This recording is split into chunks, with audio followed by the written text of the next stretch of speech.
Alrighty, howdy folks. 4.3b. So like I said, section 4.3, I decided to split it into two parts, and the first part was a bit theoretical, and there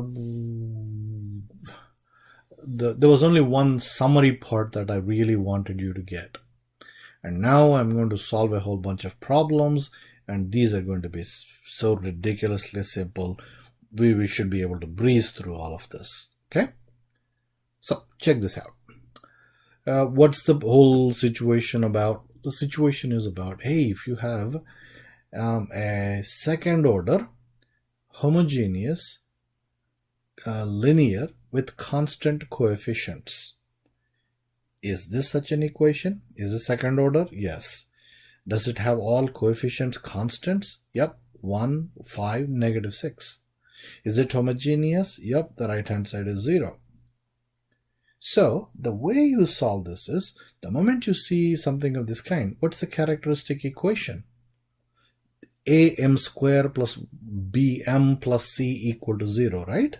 What is A? Coefficient of Y double prime. What's B? Coefficient of Y prime. So based on that, we get m square plus 5m minus 6 equal to 0. You can start with that. You don't have to say, I'll assume y equals e to the mx to be a solution and all that either. You can directly write down, looking at the differential, what the characteristic equation is. Cool? Now, at this stage, all we care about is the roots of the equation. How do you find them? You want to use the quadratic formula? That's fine. But I don't think we need a big gun like a quadratic formula for this. We could simply say, wait, I can factor that as m plus 6 times m minus 1. So m is negative 6 and 1. Right? So here we ask, are these real and unequal? Yep. So one solution would be e to the negative 6x, and the second solution would be e to the 1x or e to the x. And the general solution would be a linear combination. So that's all I have. Y equals c1 e to the negative 6x plus c2 e to the x. That's the general solution. What else? I got good news. That's it. We're done with that problem. As simple as that. Cool. Next. Find the general solution of this. Okay. Characteristic equation. Tell me. M square plus 8m plus 16 equals 0. Right? Yep.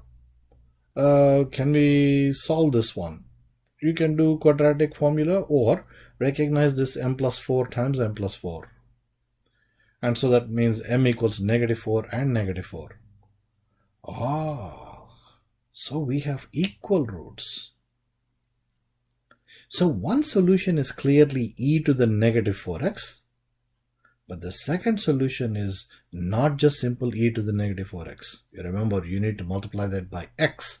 So the second solution is x e to the negative 4x. Can you remember that? Cool. If you can, then the general solution is a linear combination of those two solutions. So that's why I have this. Third, find the general solution of this one. Okay. Characteristic equation. All of you. M square plus 4m plus 13 equal to 0. Right? Can you solve this? You cannot factor it easily. So let's go to the quadratic formula. And that turns out to be negative 2 plus or minus 3i. This is the only one that's a tad complicated. So how should we look at this?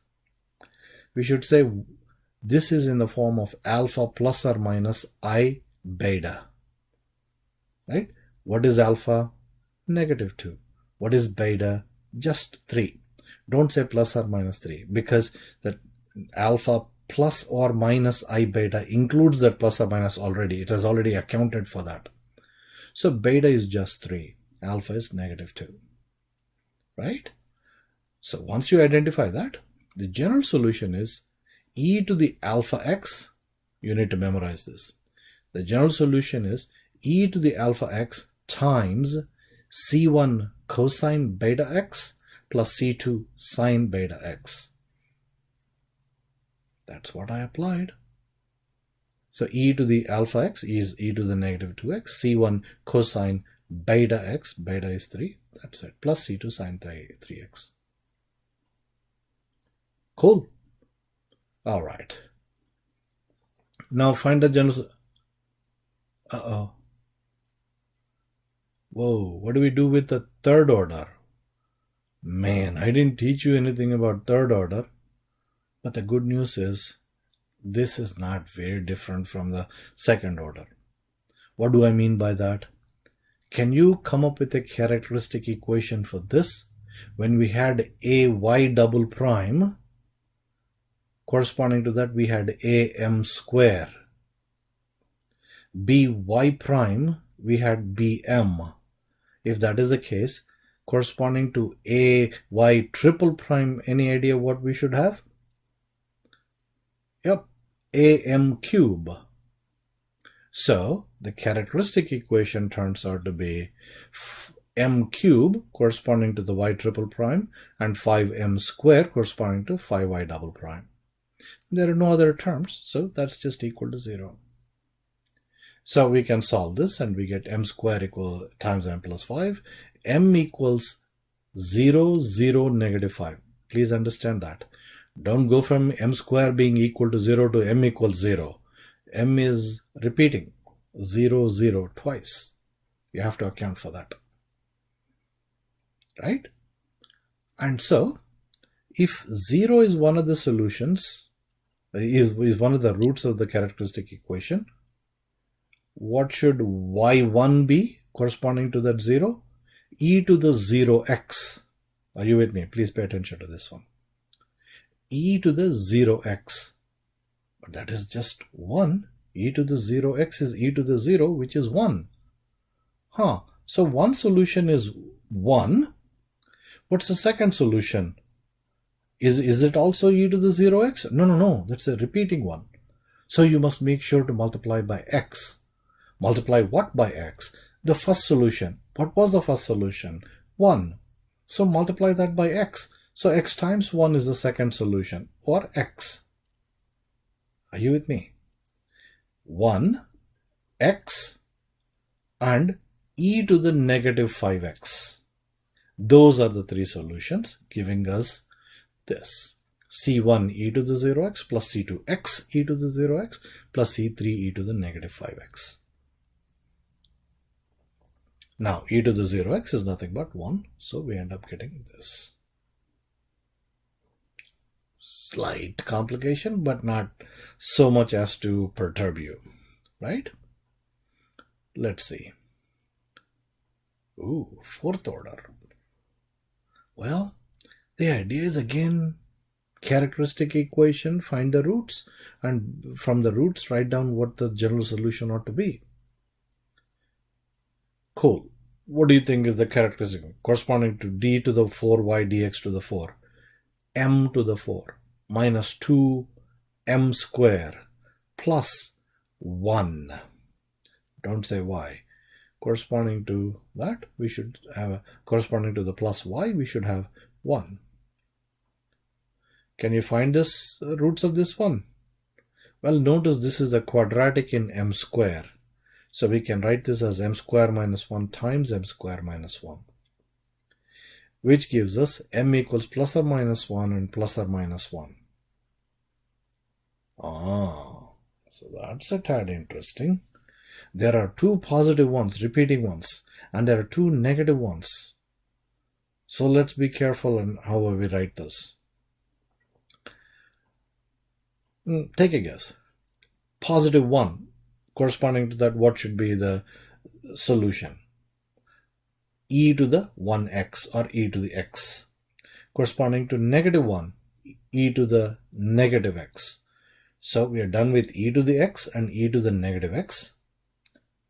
But how do we account for the repeating 1 again? We don't say e to the x. Instead, we say x e to the x. Similarly, we don't say e to the negative x. We say x e to the negative x. So those are the 4. And general solution is just a linear combination of all of those. Cool. I sincerely hope this is making sense to you. Okay, with that, there's something I need to talk about. The rational roots of a polynomial a sub n next to the nth degree polynomial, they all come from a particular set. What is that set? Whatever are the factors of a sub 0, that is the constant, over factors of the leading coefficient, a sub n. I'll explain to you what all of this means. Okay, let me pick as an example. Is this a second degree polynomial? Yes. According to this, what is a sub 0? The constant, 6. What is a sub n? The leading coefficient, the coefficient of the highest x term. So x square's coefficient is 1. So they come from the set of factors of 6 over factors of 1. Okay. What do I mean by factors of 6? What all numbers divide 6 evenly? Those are the factors. Does 1 divide 6? Yeah, of course. 2? Yes. 3? Yes. 4? No. 5? No. 6? Yes. How about negative 1? Yes. Negative 2. So basically, we end up saying that factors of 6 are plus or minus 1, plus or minus 2, plus or minus 3, plus or minus 6. And factors of 1 are just plus or minus 1. Okay. And so, plus or minus 1 divided by plus or minus 1 is just plus or minus 1. And so that set is just this guy. So what's up with all of this stuff? What this means is, if you find the roots of x squared plus 5x plus 6, if the roots are complex, that's a different story. If you're finding the rational roots, rational meaning any form of p over q, they must come from this set. For instance, you can be guaranteed that one of the roots of this is not going to be 0. Guaranteed. One of them is not going to be 7, because 7 is not in this set. 0 is not in this set. Cool? Okay, in fact, in this case, we do know what the roots are, right? X squared plus 5x plus 6, set that equal to 0 and solve for x. You get negative 2 and negative 3. Sure enough, negative 2 is one of the choices here, and negative 3 is also another choice. So they do come from this. That's the guarantee we have. And that's a very important thing to know when we get to problems of this kind. Before I do that, I need to remind you of how to do synthetic division. I'm sure you have forgotten it. So not a big deal. And the whole thing works like this, folks. If you want to divide this polynomial by x minus 2, then you take just the coefficients of the numerator. Make sure that you do two things. If there is any missing term, for example, this 2x were to be missing, let us say, then you better say plus 0x. Okay, in your head. So make sure there are no missing terms. One thing. Second thing to make sure these are in the descending order of power of x. So x cube is the highest term. Make sure that's the first one. X square and x and the constant. And then write down their coefficients. 3, negative 5, 2, negative 4. That's what I did. Give some space between them. And then put an L bracket like this. Since we are dividing by x minus 2, we should use positive 2 as a factor, as a divisor rather. If our objective is to divide by x minus k, positive k is what we need to use. let me ask you a question. What should we divide by if this were to be x plus 2? Well, couldn't we look at x plus 2 as x minus negative 2? So negative 2 is what you divide by. Cool? Alright. And the next step is always under the first term you put a 0. And then you add the first column of numbers. 3 plus 0 is 3. Write it here. Are we good so far, folks? Write 0 under the first one, always. And then at the first column, you get 3. Now take that divisor 2 and multiply by what you just got. And that product, 2 times 3 is 6. Write that under the next one. So that means that 6 is written under negative 5. So add the second column of numbers. Negative 5 plus 6 is positive 1. And keep repeating the process. What is that? Once you get a number here, multiply the divisor with that number and write the product in the next column. And add these two, you get 4. Again, 2 times 4 is 8. Write that product here in the next column. Cool? Now what happens? You need to add the column. You get 4. Well, we're done. There are no other terms. So you sort of stop here, but then always that very last number that you got, you separate that out with another L bracket. Why is that? Because that is actually the remainder of this division process. If you had carried out the long division of this, you would have ended up with a 4 as a remainder. Okay, but when we divide, we get the quotient, man. Where is the quotient? Guess what? These coefficients, these numbers, these are the coefficients of the quotient. So you got the quotient, it's just that it doesn't look like in the familiar form, but all you have is the coefficients of the quotient. So here, let me ask you. Originally, didn't we have this polynomial 3x cubed? Didn't we take this polynomial and write it as simply the coefficients? If I had showed you these coefficients and I said, hey, can you tell me what polynomial this represents? Would you have been able to tell me? Yeah, of course. Well, if I were you, this is what I would do, just to be careful. I always look at the very last number in the set. So I look at this and say, that's the constant. X square, x cube. Now I'm ready to tell the polynomial. Oh, this is 3x cube minus 5x square plus 2x minus 4. Yep, that's exactly what it is. That's a fairly foolproof way. The reason I say that is, now can you tell me what polynomial these three coefficients represent? Like I said, start with the rightmost one first. Say this is the constant. So the one to the left is x. This is x square. Cool. So 3x square plus x plus 4. So this division yields a quotient of 3x square plus x plus 4 plus remainder over the divisor x minus 2. Remainder is 4. That's what I wrote here, over the divisor x minus 2. Cool?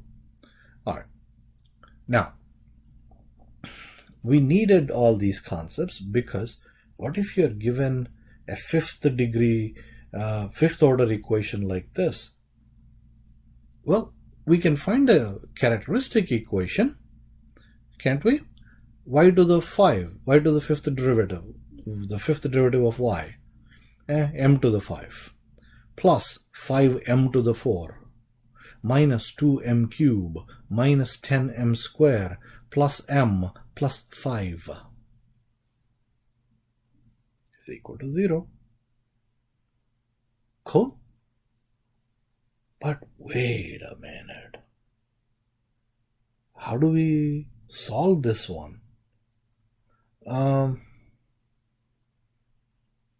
Somebody told me. I didn't see this for the longest time. I taught this course many times. And I said, okay, use synthetic division and all that. That means, see, this is plus or minus. So factors of 5 over factors of 1 should be where these things come from, right? And I go through this. Should I do this with you guys? Okay, I promise you this. Let me first teach you the way originally I thought, until somebody came to me and said, but Dr. Nirmetla, did you notice you could do this? And when they pointed that out, I was like, damn, why am I so stupid? I didn't see it at all. Okay, cool. So let me do this. So factors of 5 over factors of 1 is the only place where the rational roots have to come from. So that means plus or minus 1 and plus or minus 5. Right? So we will say, to find the roots, we will try one of these guys. Let's try m equals 1. Right? We are not guaranteed that 1 would be a root of this one, but because it is in this set of possible rational roots, let's give it a try. Try m equals 1. What do I mean by try m equals 1? What I mean is, divide this whole thing by m minus 1. If this were to be a root, please pay attention. If m equals 1 were to be really a root, when we divide by m minus 1, this polynomial, we must get 0 as a remainder. Okay, so let's embark on that. Let's do a synthetic division. That means I wrote the coefficients, and we are trying to divide by m minus 1. That is, as a divisor, we'll use 1. And like I said, put 0 here. 1 plus 0 is 1. 1 times 1 is 1. Write this into the next. 5 plus 1 is 6. 1 times 6 is 6. Write it next column. Add, you get 4. 1 times 4 is 4. Write it here. Negative 10 plus 4 is negative 6. 1 times negative 6 is negative 6. Add, you get negative 5. Multiply, you get negative 5, which you write here. Add, ta-da! We did get 0. So m equals 1, ladies and gentlemen, is one of the roots. And now we got this 1, 6, 4, negative 6, negative 5 as the quotient. That means, again, constant x, x squared, x cubed, x to the 4. Oh, x to the 4 plus 6x cubed plus 4x squared minus 6x minus 5. So root 1 is m equals 1. Now, for the quotient, let's try m equals 1. That means, does m plus 1 divide the quotient? Again, 0. 1 plus 0 is 1. Negative 1. Add, you get 5. Negative 5.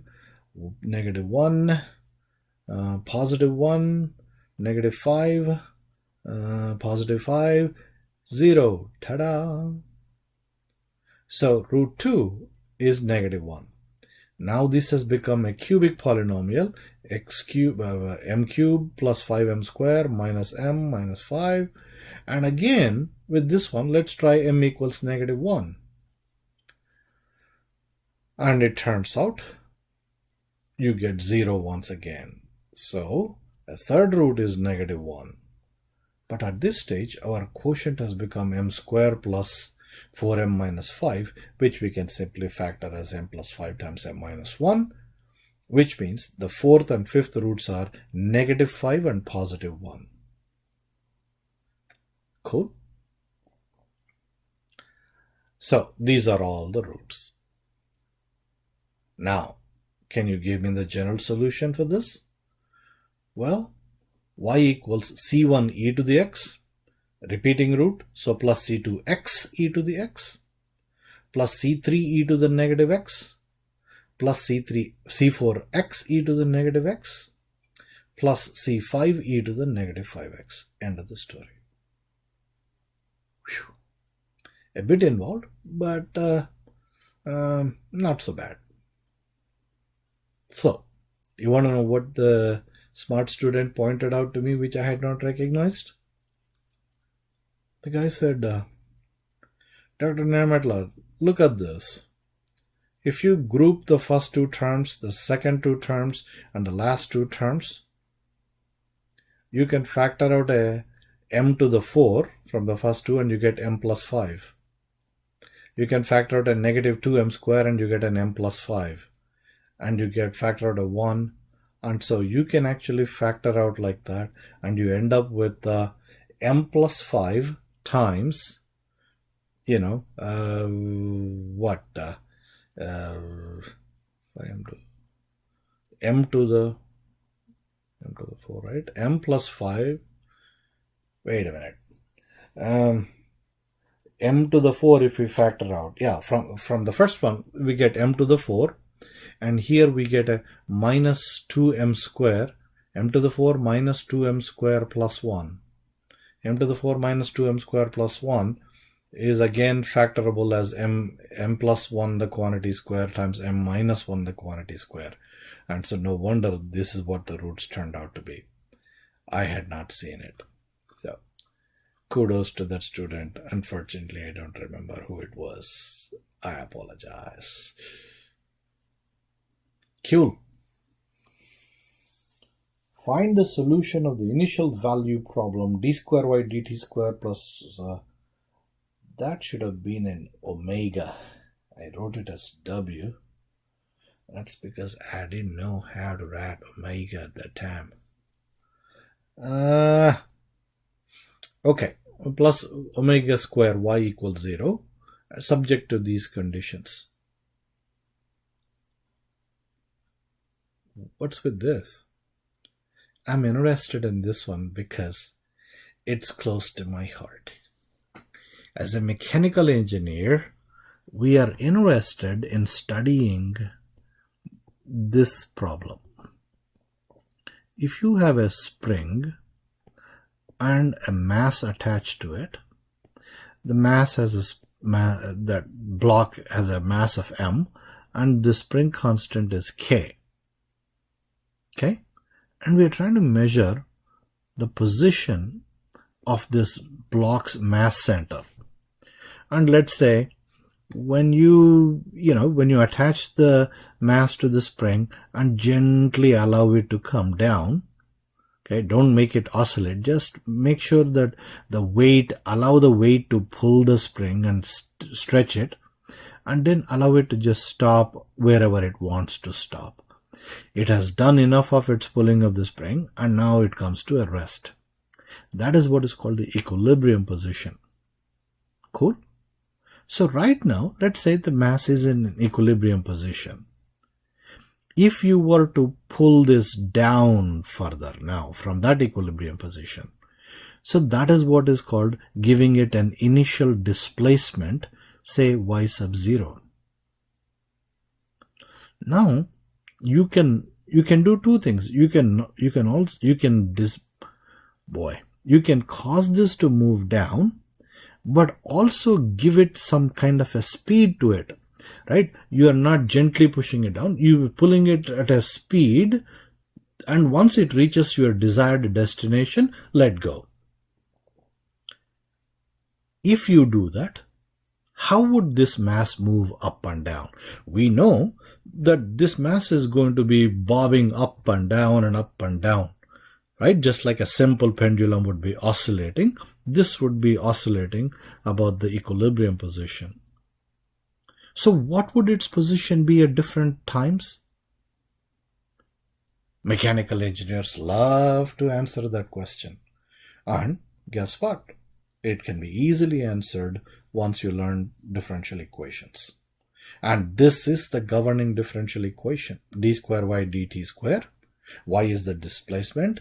t is the time. So we have a second derivative of y with respect to time, plus omega. This omega is actually omega square is k over m, the spring constant divided by the mass of the block. That's what is the governing differential equation. So let's solve it and we are done. M square plus omega square equals 0, right? And so m equals plus or minus I omega. M square is negative omega square. Square root of negative omega square is plus or minus I omega. Or rather, m square equals negative omega square means m must be plus or minus I omega. That means alpha is 0 and beta is omega. And going back to that solution, e to the alpha x times c1 cosine beta x plus c2 sine beta x, let's apply that. Instead of x, we have to say t because t is the independent variable. And so we get the solution to be y equals c1 cosine omega t plus c2 sine omega t. Our objective now is to figure out these constants c1 and c2. How do we do that? Apply these conditions. Y of 0 equals y sub 0 means plug t equal to 0 and y equals y sub 0 into this one. Right? So this left hand side becomes y sub 0. C1 cosine of 0 plus C2 sine of 0. Sine of 0 is 0. Cosine of 0 is 1. So we just end up getting this to be equal to C1, or C1 is y sub 0. As simple as that. Now, to apply this y prime of 0, what do we do there? Well, we need to take the solution that we got and find y prime from it and then apply the condition. So let's do that. Y prime is negative c1 omega sine omega t, right? I applied chain rule. And plus c2 omega cosine omega t. So plug y prime equals v sub 0 and t equal to 0. And that gives us this. Sine 0 is 0, cosine 0 is 1, making this c2w. Or C2 is V sub 0 over W. So that means Y equals Y sub 0 cosine omega t plus V sub 0 over omega sine omega t. So how this oscillates depends actually on this guy, this particular equation. Cool? Now, if this is I'm going to pause the video and I'll come back to it because I want to show you a GeoGebra thing of purely this oscillation. So let me find it.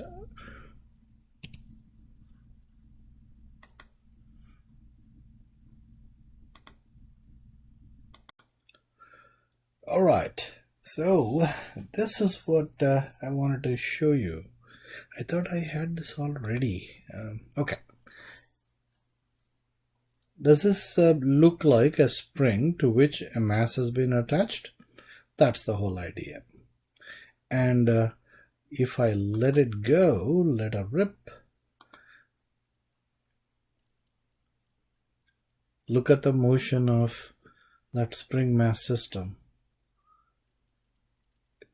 In fact, the equations that I'm using to draw all of that is precisely what we used. You know, look at how realistic it looks. Oh boy, is a video capable of capturing it well?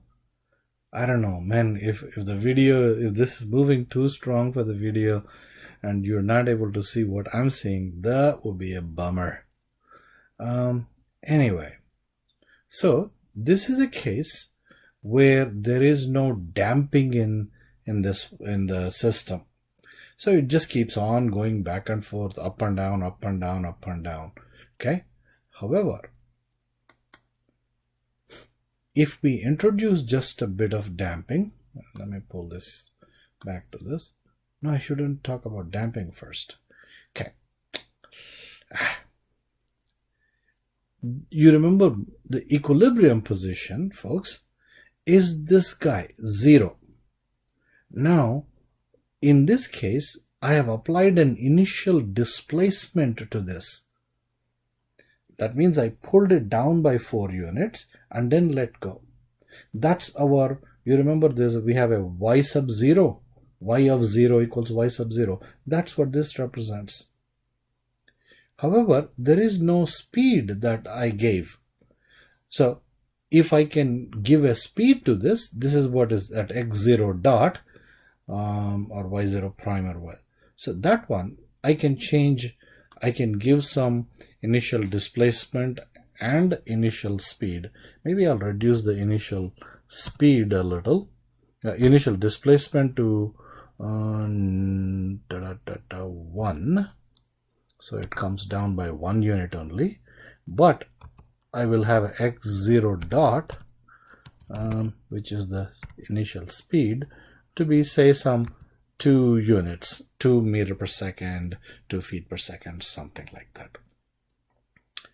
When I do, so here is the situation. Because we pulled it down and we are also giving it an initial velocity in that same downward direction, this is going to go further down.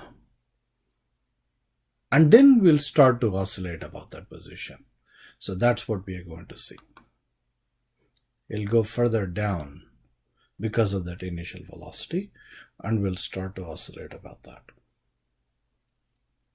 Cool? All right. What else? Then I would like to show you the damping part of it. Right now, this has no damping in it at all. But usually, when you look at a shock absorber, you know, when you have you don't have just a spring, you have a shock absorber to go with the spring, like if you have a strut in the front, right? So that damping, if I were to introduce, oh, come on, x0, so I need to change the zeta. Okay, so zeta equals, let's say, 0.1.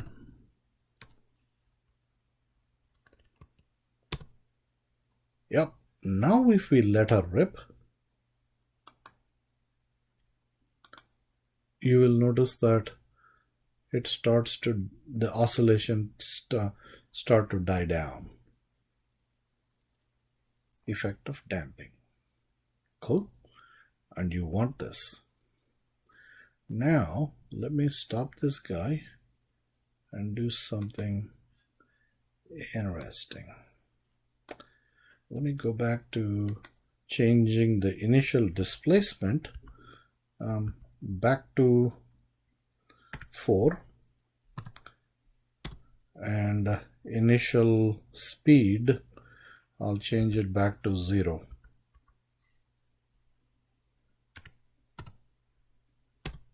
Okay,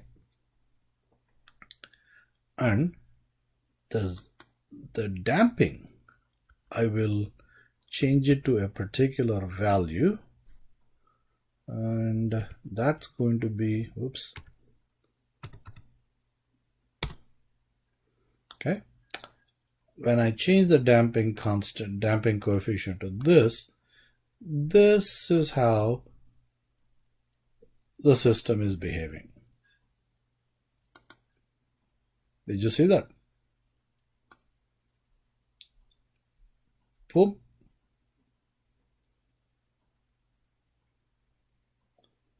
Stopped. Now you tell me, would you like a shock absorber that does this, or you wouldn't want that? Is it good or bad if your shock absorber did this to your car? The truth is, you will kill to have a shock absorber like that. If you thought, no, that's bad, man. No, it is really, really good. You know why?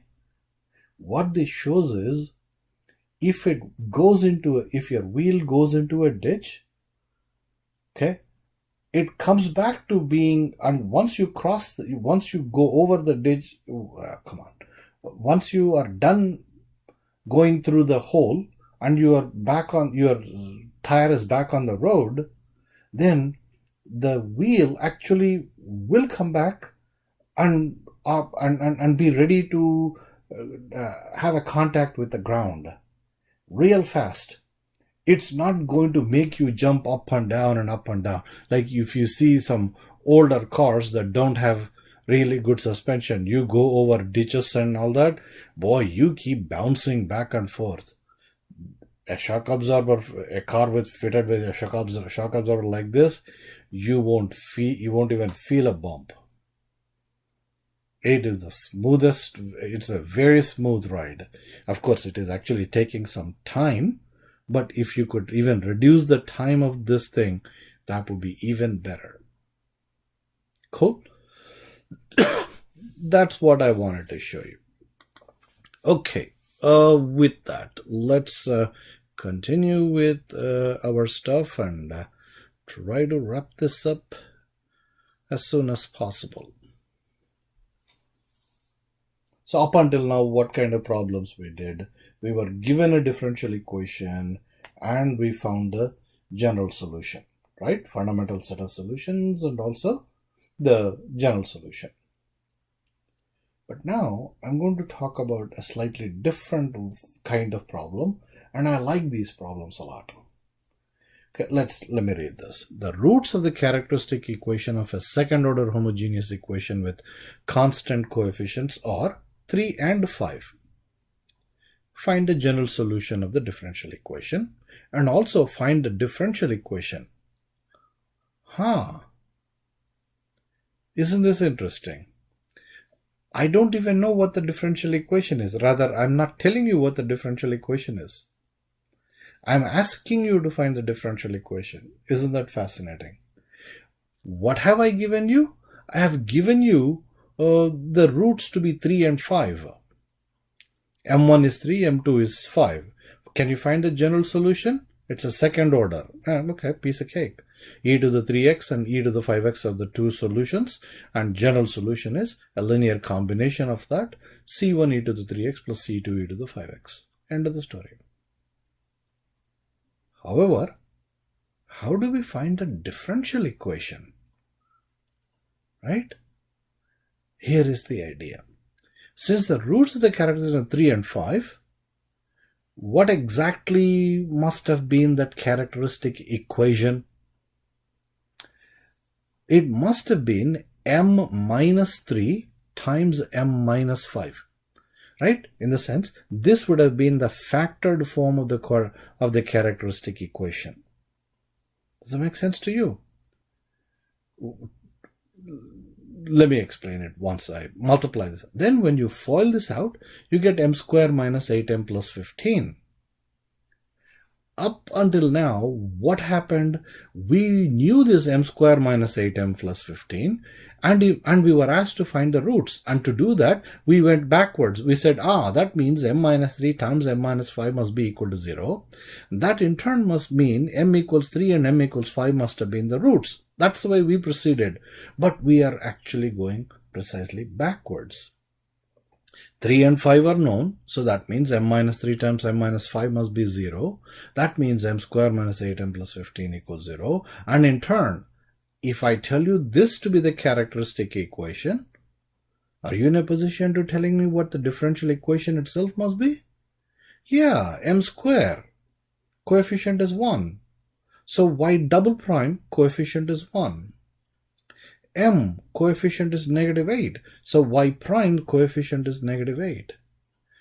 Constant is 15. So coefficient of y is 15. Guess what? This is the differential equation. Cool?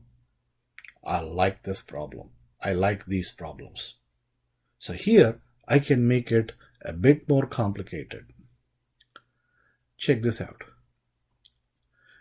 3 roots of the characteristic equation of a fourth order homogeneous equation with constant real coefficients are 0, 0, negative 2i. Find the general solution, find the differential equation. What? 3 roots apparently are given but we are being told that it is a fourth order homogeneous equation. Wait, when the equation is fourth order, shouldn't there be 4 roots? Shouldn't the characteristic equation be a 4th degree polynomial? So there must be 4 roots? How come only you have given 3 and you are expecting me to find, man? Right? Here is the idea. When a polynomial with real coefficients has complex root, then there must be another root which is its complex conjugate. What does that mean? If alpha plus I beta is one of the roots, guaranteed alpha minus I beta must be another root. Must be. Or the other way around. If alpha minus I beta is one of the roots, alpha plus I beta must be another root. So, even though I didn't tell you, from the fact that negative 2i is one of the roots, that is 0 minus 2i is one of the roots, 0 plus 2i must be another root, or plus 2i must be the 4th root. Here, that's the idea. Once you know that, the rest is straightforward. General solution. What?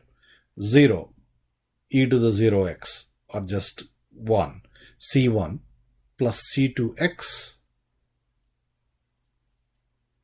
plus c3 cosine 2x. Alpha is 0, beta is 2. So c3 cosine 2x plus c4 sine 2x. That's the general solution. And to find the the characteristic equation, and from that the differential equation, m minus 0 times m minus the second 0 times m minus 2i times m minus negative 2i. All of that product must equal 0. And when you multiply this out, you end up getting m to the 4 plus 4m square equals 0. Can you write the differential equation? Yep, y to the 4th prime plus 4y double prime should equal 0. Alright, one more problem.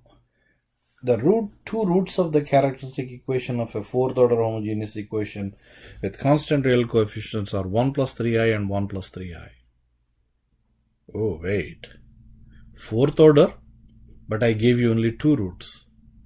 And they both are 1 plus 3i and 1 plus 3i. What should be the other 2 roots? Clearly the complex conjugates, right? So 1 plus or minus 3i, 1 plus or minus 3i are the actual 4 roots. Okay. Corresponding to 1 plus or minus 3i, what should be the general solution? E to the alpha x, e to the x, e to the 1x times c1 cosine beta x plus c2 sine beta x. But that is repeating. Well, all you do is x e to the x, you say, times c3 cosine 3x plus c4 sine 3x. Are you cool?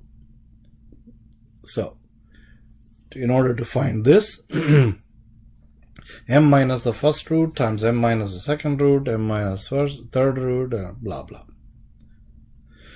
But here, while multiplying, I'm going to be a bit clever. You might want to see this, what I'm doing here. In the next step, I'm grouping in a certain way. I'm taking m minus 1 minus 3i is how I'm writing this. Similarly, this is m minus 1 plus 3i. Okay, I'm doing the same thing for the last 2 ones. The reason I'm doing that is, now notice this is in the form of a minus b times a plus b, which is a square minus b square. That makes our computation much more simple. Instead of having to multiply this out, these 3 terms with these 3 terms, giving you 9 terms, and 9, oh boy, that's just going to be pretty tedious if you were to not be clever and do this. Okay, so this is going to give us m minus 1 the quantity square minus 9i square. But I square is negative 1. So minus 9i square becomes plus 9, since I square, like I said, is negative 1.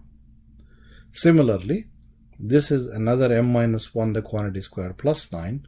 So when you do that, you get this, and now you just patiently multiply out and all of that, put everything together, and the differential equation must be this guy.